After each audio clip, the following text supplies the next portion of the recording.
Well, you talked about the original trilogy, and it's like people responded to those movies with such fandom and excitement because they liked the movies, and now that's inverted. Now they're responding It's to more about the brand. the brand, and before the movie comes out, like those Star Wars like fan conventions. What are they called? Disney Expo. Star Wars Celebration. The Star Wars Celebration, where they're like, here's the trailer, and it's like an auditorium of like 50,000 people, and they're all like cheering, and you know they have people up there, and it's like a political rally, and you know Kathleen Kennedy's like pounding her fists on a podium, and you know everyone's like holding up signs, so you have this weird flock mentality, sheep mentality of people that are just like blind fans to this. It's almost like a cult now. And then the movie comes out and everybody hates it. And then they say, here's another one for you, and everyone fills up that auditorium again and starts like cheering. It's like grown-ups acting like children. Like children cheer for movie trailers. Children cheer. Yeah. And it's strange. I think to me the strangest part is people just like screaming their heads off. It's like Beatlemania. Make another Beatles reference. It's like the girls screaming on the Ed Sullivan Show for something, except it's grown men and women. Men, mostly. Mostly men. Wearing like Porg costumes, they're in their 40s, and they're like pulling their hair out and screaming. And it's almost like conditioned, like a political rally. Yeah. That's kind of what I mean, where it's like our political candidate can do no wrong. They're perfect in every way. Look at our political candidate. You know, even those behind the scenes things on like The Force Awakens or the Rogue One Blu-ray. Have you ever watched any of those? No. They're very calculated. They're so glossy, and everybody got along great on set, and this is such a beautiful experience, and our political candidate can do no wrong. Contrast that with the Phantom Menace behind the scenes. Yes. Yes. If I forget to say action or cut, just step in and say action and cut. I manage action and cut and faster and more intense. And then mostly I sit there looking miserable and quiet. It makes you even look back on the original trilogy and even the prequel trilogy to a certain extent and appreciate like the realness of it. Now it feels like there's a gloss over everything, and you can't really see what's behind the glass. Welcome to Disney. The way I approached how we would go about making episode 7 wasn't any different than what we would do with any large tentpole movie today. This movie is not good. However, it is definitely better than The Rise of Skywalker. And I would go so far as to say it's the best of the worst. It is the best sequel trilogy film. Where Rise of Skywalker is incredibly stupid, and from what I can remember of The Force Awakens, that film is definitely the most worthless one out of all three. The Last Jedi is pretty decent in comparison to those two films, though there are a lot of problems with this film that The Rise of Skywalker also had, and I'm sure the fact that I already knew what was going to happen in this film affected my viewing experience. I don't exactly know how I felt when I first saw it, but there were some points in this movie where I had flashbacks to what I was like when I first saw it and I first left the cinema, and we'll get to that, trust me. But we'll start with the title crawl. The First Order reigns, having decimated the peaceful Republic. Supreme Leader Snoke now deploys his merciless legions to seize military control of the galaxy. So Snoke somehow has legions of military might. I suppose we do get a glimpse of it later on in the film, but like in The Rise of Skywalker, I never got the sense that they were in control of the whole galaxy. Only General Leia Organa's band of resistance fighters stand against the rising tyranny, certain that the Jedi Master Luke Skywalker will return and restore a spark of hope to the fight. And does that even happen? I don't think it does. Does Luke's return restore hope to the fight? I don't get that feeling. I definitely didn't get that feeling in Rise of Skywalker. But the resistance has been exposed. As the First Order speeds towards the rebel base, the brave heroes mount a desperate escape. Something the movie actually has going for it is there is tension in the fights because the resistance is such a small force compared to the First Order. Unfortunately, the tension in this first action sequence is completely undercut by the jokes that come from Poe Dameron. Later on, there are some droid antics with BB-8 trying to fix his X-Wing, and I feel like that is good enough. We don't need to make Hux look silly. We don't need to make it look like Poe isn't taking it seriously when everyone's lives are on the line. He's obviously stalling with these jokes so his X-Wing can charge up its thrusters, but we didn't need that. It could have just started with him speeding towards the Dreadnought. And something that does work is the sort of desperation in these fights against the First Order. It's definitely done better in this than it is in The Rise of Skywalker. But trust me, this movie is not without its problems and plot holes, and there's a lot of them. Something that doesn't really make sense with Luke's character in this is why he was wearing Jedi robes. That's never explained. And we also get to see the Porgs, who also belong in a fucking blender with Babu Frick. But Luke throws his lightsaber, and the next time we see him, he's already in a different outfit. And Luke in this film is very poorly written. Not real Luke Skywalker, this is fake Skywalker, this is Jake Skywalker. And I do appreciate the production design in certain parts of this film. I think Snoke's throne room looks pretty neat. But in this scene, Snoke calls Kylo Ren a new Vader, or saying that's what he was meant to be. That feels kinda meta and like Rian Johnson talking shit about J.J. Abrams' decisions. And I suppose in some sense, he's right. He is supposed to be like a new Darth Vader. And Kylo Ren being linked to Darth Vader so much is just not interesting at all. And Snoke calls his helmet ridiculous, and then Kylo destroys it, and I feel like that's just more commentary from Rian Johnson. And Snoke saying Kylo Ren was unbalanced after killing Han, and that's why he lost to Rey. That is damage control for those poor writing decisions. And I want to give a shout out to the Praetorian Guards in this scene. I do like those designs. When we get back to Luke, he refers to his lightsaber as, oh, a laser sword. Do you think I'm going to walk out with a laser sword and face the First Order? So much of this movie and so much of Luke's character is just Rian Johnson talking down to the fans for having expectations that don't align with what he wanted to do in this film. And this is where we get the titty milk. It's just disgusting. Why did Rian Johnson do this? This is so weird. And we also see Luke fishing in the most unnecessarily dangerous and complicated way. There are easier ways to catch fish, my guy. And shout out to Rey's poncho. I think it looks cute. She looks nice. And in this scene, he's asking Rey who she is, but he already knows apparently. He already knows she's a Palpatine. And that is something that is literally never explained. And Poe Dameron gets demoted for saving everyone's lives. Rian Johnson tried to do this sort of hotshot learns how to be a responsible leader story with Poe, but he did it terribly because he makes everyone else look bad. It makes Poe look disrespected. Not disrespectful, disrespected. It's established that the Dreadnought at the start of the film could have destroyed the command cruiser. And sure, a lot of people died to destroy it, but it needed to be done. Those people sacrificed their lives for a reason, a valid reason. And Poe is punished for it, which is just insane. And Leia has this line, oh, you can't solve every problem by jumping in an X-Wing, but that's the problem that needed to be solved that exact way. And then we get Rian Johnson changing the established canon and rules of Star Wars for no reason other than added tension that he didn't need to change anything to achieve. There's this big dramatic reveal, oh no, the First Order tracked us through light speed. Oh, that's impossible. But it isn't impossible. In Star Wars, there's something called a jump vector, which you can trace. Not long after someone jumps to light speed, you can track their vector. This is something that actually happens at the start of Outbound Flight, and it's the exact same thing, only it's not as convoluted. So the Resistance can't jump to light speed. That's the established situation that they are in. Not only could they survive without the bad writing keeping them where they are, they could also be destroyed if it wasn't for the writing keeping them alive. For some reason, the TIE fighters and Kylo Ren are called back to the Supremacy because they are out of range and can't be protected by those ships. That is really stupid. They could easily destroy the Resistance with Kylo and the TIE fighters that he took with them.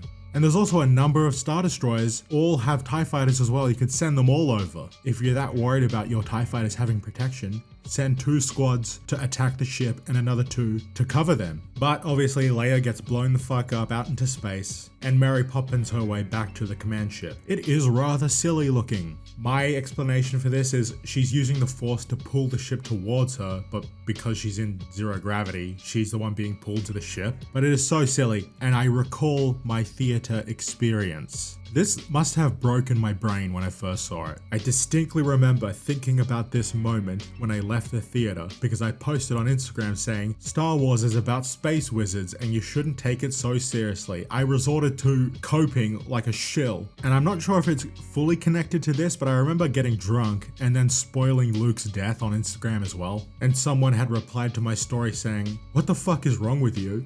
which is so fun. I think about that all the time. Little did I know what was wrong with me. I had witnessed the death of Star Wars. Luke is in the Falcon and he has this moment with R2 where R2 shows him that message from A New Hope from Leia to Obi-Wan Kenobi. It does work to motivate him to train Rey, but I feel like it would have made more sense if he left Octu with Rey and Chewie and went to help the Resistance because of that message. I just feel like it would have been motivation for him to do much more in that moment and not just mope around and train Rey a bit. And something I forgot to mention, like he's so depressed about his perceived failure. Why is he still alive? Why hasn't he just killed himself? Why seclude yourself on some random island, on some random planet, and abandon all your loved ones? Why don't you just kill yourself? We get introduced to Admiral Holdo, and we also get the information that there's only 400 people left in the Resistance. And I feel like if this movie was written by someone more competent, you could have done something really interesting with this, but it doesn't really go anywhere. And Holdo has this line, "We are the spark that will light the fire that will restore the Republic." This is kind of a poor writing decision on Rian Johnson's part. Technically, the Republic has been destroyed twice. I don't believe that Star Systems would be interested in making a new Republic if it's failed multiple times. But it doesn't really matter because we're probably never going to see that era, this post-sequel era with the New Republic, a new Republic. Even if they do make movies about Rey, I wouldn't be surprised if they just forgot to establish some sort of galaxy government. And Holdo does not show Poe any respect for saving everyone's lives. You might think he's reckless, but he still did the right thing. And she also is a bad leader because she doesn't tell anyone what her plans are. We learn later that people are trying to desert, and maybe they wouldn't have if they knew what the plan was. Though personally, if I was in this situation, I would abandon everyone. And then we're introduced to Rose Tico. She refers to Finn as a Resistance hero, like I guess because he's a First Order Stormtrooper or whatever. Like is Rey also a Resistance hero, or Poe Dameron? It's kind of just strange. They are clearly trying to make the Resistance similar to the Rebellion. They even start calling them the Rebels, but it just doesn't have that same feeling, you know? But Rose is stopping people from trying to escape, which I kind of understand. However, you should be a little more sympathetic to those people because you're probably gonna die. And here we get something that is just like the dagger and the second Wayfinder in Rise of Skywalker. All of that plotline in that film was completely pointless because Rey ends up using a different Wayfinder to get to Exegol. And Rose and Finn, their entire plotline in this is meaningless because it doesn't matter. They need to get onto the Supremacy to disable their tracking so the Resistance can lightspeed jump away. However, they don't end up doing that. And it's to the point where the story would have ended on Crate on the exact same planet in the exact same way, even if this whole side plot didn't happen. It is that irrelevant. And here's the problem with the whole tracking through lightspeed plot. It is only there to make this plot line something that needs to happen, and it leads to nothing. So it is all pointless. I don't know why Rian Johnson chose to do this. Imagine instead of just one big chase, and they knew that the Resistance was being tracked through hyperspace, the jump vector was being traced by the First Order. Here's what I would have done. I mean, realistically, if I was in this situation, I would have gotten into an X-Wing and gotten the fuck out of there and jumped to lightspeed. I'm out of there. Goodbye. They could have prepared the escape pods to launch right after getting out of lightspeed, along with whatever other fighters they have on the command cruiser, and lightspeed jumped to Coruscant, and then immediately escape to the surface and hide in the lower levels of Coruscant, and then set up some way to regroup with the other Resistance members. That would have made for a more interesting plotline. But let's move on. I'm skipping over some Rey and Kylo stuff. Let's get to Canto Bight. And keep in mind, this whole plotline with Finn and Rose is 100% pointless. This is all about criticizing corrupt elite people who profit off of others' misfortune, right? The problem with that is, you are either part of the elite or you're not. It doesn't really matter if you're a good or bad person. And Rian Johnson was paid like $100 million by Netflix to produce a sequel to Knives Out. So he is part of the Hollywood elite. And if we really got down to it, if it's between the disenfranchised versus the elite, he's getting torn apart because he is one of them. I'm not going to try and knock someone for earning money, but I don't really want to hear your political commentary on the rich elite when you are one of those people. Finn and Rose get arrested for parking violations, but the police just throw their droid away. They would have detained the droid as well. And we see Rey training with her staff, then she moves to training with a saber, and this is something that a lot of people need to accept. Those skills are not transferable. Being able to use a bow staff does not mean you can use a lightsaber or a laser sword, as Luke would put it. Her skills with a bow staff should have translated to her using a double-bladed lightsaber in the third film, especially after Luke's saber gets destroyed. Instead of her reforging it, she should have just made her own one. We also see this lightsaber slice through this rock pretty easily, but somehow multiple people can get stabbed with these sabers and they live. Okay, Disney. And it's revealed by Luke that Ben left the Order with a bunch of his students, or a handful is what he says. Why didn't J.J. Abrams bring this back? Why hasn't Disney done anything with this idea that there are other students of Luke Skywalker still out there? If you want some sort of dark Jedi to fight Rey, make it one of Luke's old students. That way he has a connection to Luke and to Ben Solo. There are still plenty of stories you could tell with those handful of students. And something I really hate about how Rian Johnson has written Luke constantly refers to himself, oh, I was a legend and I let everyone down. That's meta commentary to the fans, telling us to not have such reverence for Luke Skywalker. And it is honestly so insulting. Like, go fuck yourself, Rian Johnson, dickhead. But Luke says Ben left with some students but slaughtered the rest. So he was able to slaughter a bunch of other people who were being trained by Luke but lost to Rey. And the reason given was because he was conflicted after killing his father, but he would have thought he killed Luke, and then he's murdering all of his peers. Like, he wouldn't be conflicted in that moment either. Like, come on. Rose and Finn beat a codebreaker, that's very convenient. And because the writing is bad, the police did not detain the droid even though they would, and then the droid is able to subdue 3 people, okay. And we get to see shirtless Kylo Ren. And something I will say is his dynamic in this film with Rey is way more interesting and way more entertaining than it is in The Rise of Skywalker. After their conversation, after Kylo tells his version of what happened all those years ago, Rey goes down to that force hole and then has this scene where she's seeing a bunch of versions of herself, and then she thinks she's going to see her parents, and then she just sees her reflection. It is intentionally vague because I doubt Rian Johnson really understood what he was trying to portray here. But it's a huge missed opportunity for J.J. Abrams not to build on this in any way. And after Rey leaves, Luke for some reason is just back in his Jedi robes from the beginning of the film. And he's talking to Yoda, and somehow Yoda's able to summon a bolt of lightning. And I've said it before, and I'll say it again, the way Disney handles Force Ghosts is just awful. And Holdo not telling anyone her plans leads to a fucking coup. Like, absolute terrible leader. And I had this thought, a single Star Destroyer could have taken out that cruiser. And they have multiple Star Destroyers and the Supremacy, but for some reason the Resistance lives on. That's insane. So in this, Kylo says when they touched hands, he saw Rey's parents, but at the beginning of Rise of Skywalker, he's told that they were the Palpatines, and he didn't actually know who her parents were. So was he lying? I think he might have just been trying to gaslight her. That is the only explanation to explain away this poor writing. On J.J. Abrams' part, it's J.J. Abrams who made this bad. And based on Rise of Skywalker and this film, you have to assume that Snoke is a separate being who is created by Palpatine but is not fully puppeted by him. He's still his own person, and Palpatine did not tell him his full plans because Snoke is gonna kill Rey. But we know from Rise of Skywalker that Palpatine wanted Rey alive. That is the conclusion I've come to explain the inconsistencies in the writing thanks to J.J. Abrams being a dickhead. And I also have to assume that Palpatine wanted Snoke to be killed by Kylo Ren, and knew that Ren would choose being Supreme Leader over being with Rey. Then we get to Rey and Kylo teaming up against the Praetorians, which you probably know this choreography isn't perfect. Though I will say Adam Driver, he has some moments that look really good. He's really good at selling his moves. And the only problem I really have that I want to talk about is that the Praetorians don't have the same weapons. I think it would have been cooler if they did. And after this, we get Kylo with some peak gaslighting. Rey, your parents are nothing. You're nothing. But not to me.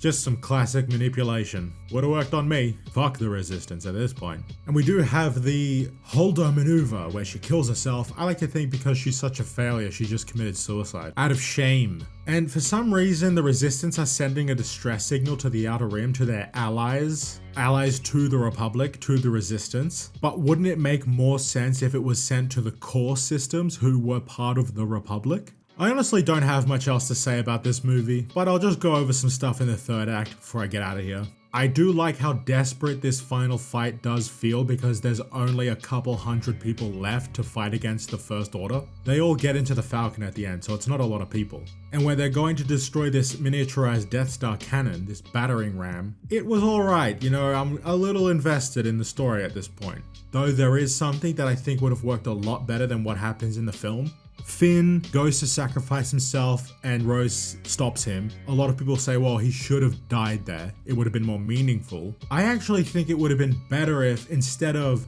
Finn going to sacrifice himself, it's Rose who does it. And it actually works and she actually dies. Not because I hate the character or anything, but just to link it to her sister at the beginning of the film. Her sister is the one who destroys the Dreadnought and dies in the process. And there's a lot of focus on this medallion, this shared medal they have around their necks. And I think it would have worked if Rose sacrifices herself in the third act like her sister does in the first, and as Rose dies, she's holding onto her necklace similar to how her sister does. But as they're making this final charge, when the Falcon comes in to save them from the TIE fighters, that feels way more satisfying than all of those ships showing up at the end of The Rise of Skywalker.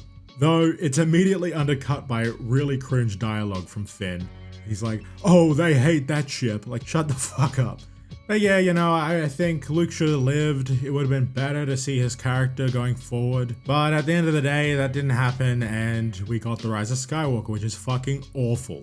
But in comparison, this film is a fucking 7 out of 10, guys. It's a 7 out of 10, not bad at all. However, it is still filled with some plot holes, not as many as Rise of Skywalker, and the plot is actually easy to understand because it's not that convoluted. And I really do think it is the best of the worst. It is the best sequel film. Because I think The Force Awakens is probably the easiest to get through, but it's the one that feels the most pointless. And Rise of Skywalker is legitimately terrible. Though, if this was the first time I had seen this film, I would have absolutely despised it. Since growing up, I was mainly a prequel fan, and I was a big Anakin fan. But now, I really love the originals a lot more than the prequels, and I think Luke is my favorite Star Wars character. So if I had seen this film for the first time and this version of Luke, I would have absolutely hated every second of it. But since I knew what was going to happen going in, and I already knew what this Luke was and made my peace with it, because I don't care about this Disney canon anymore, I had a much easier time watching the film. I will not be watching this movie again, however. Not exactly worth it. My opinion on this film hasn't really changed. I didn't like it when I first saw it, and I don't like it now. It is a huge disappointment. It really just makes the EU look so much better because Luke, Han, and Leia are used so much better in real Star Wars than they are in Disney fake Star Wars. Like and subscribe. Thank you for watching. I will see you guys later.